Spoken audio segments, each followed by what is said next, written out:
ಎಲ್ರಿಗೂ ನಮಸ್ಕಾರ. ನನ್ನ ಹೆಸರು Mallikarjun, service manager to bike conversion. ನಮಗೆ ಎ ಸಿ ಸರ್ವಿಸ್ ಮಾಡೋದ್ರ ಬಗ್ಗೆ ಸ್ವಲ್ಪ ತಿಳುವಳಿಕೆ ಇರೋಕೆ ಬಂದಿದ್ದೇವೆ. ಇದರಲ್ಲಿ 2 ಫಿಲ್ಟ್ರ್ ಬರುತ್ತೆ. ಫಿಲ್ಟ್ರನ್ನ ಈ ರೀತಿ ರಿಮೂವ್ ಮಾಡಬೇಕು.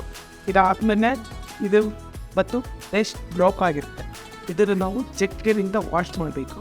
ಮತ್ತು 5 ನಿಮಿಷ ಬೈಕ್ ಟ್ರೈ ಮಾಡಬೇಕು. ಟ್ರೈ ಆದಮೇಲೆ ಒಂದು ಮತ್ತೆ ಪಿಜೆ ಪೊಸಿಷನಲ್ಲಿ ನಾವು ತಗೋಬೇಕು. ಫಿಲ್ಟರ್ ಸರ್ವಿಸ್ ಆಗ್ತದೆ.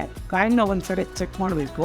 ಕಾಯಿನ್ ಏನಾದರೂ ಬ್ಲಾಕ್ ಆಗಿದ್ದರೆ ನಮಗೆ ಪ್ರಾಪರಾಗಿ ಏರ್ ಸರ್ಕ್ಯುಲೇಷನ್ ಸಿಗೋದಿಲ್ಲ. ಅದ್ರ ಜೊತೆಗೆ ಕಾಯಿನ್ ಬ್ಲಾಕ್ ಆಗೋ ಚಾನ್ಸಸ್ ಜಾಸ್ತಿ ಇರುತ್ತೆ. ಸೊ ಹಾಗಾಗಿ ಇದನ್ನ ಕಾಯಿನ್ನ ಕ್ಲೀನ್ ಮಾಡಬೇಕಾದ್ರೆ ಕೆಮಿಕಲ್ ಸರ್ವಿಸ್ ಕ್ಲೀನ್ ಇರುತ್ತೆ. ಸೊ ಹಾಗಾಗಿ ನಾವು ನಮ್ಮ ಪೈ ಟೆಕ್ನಿಷಿಯನ್ಗೆ ಕಾಲ್ ಮಾಡಿ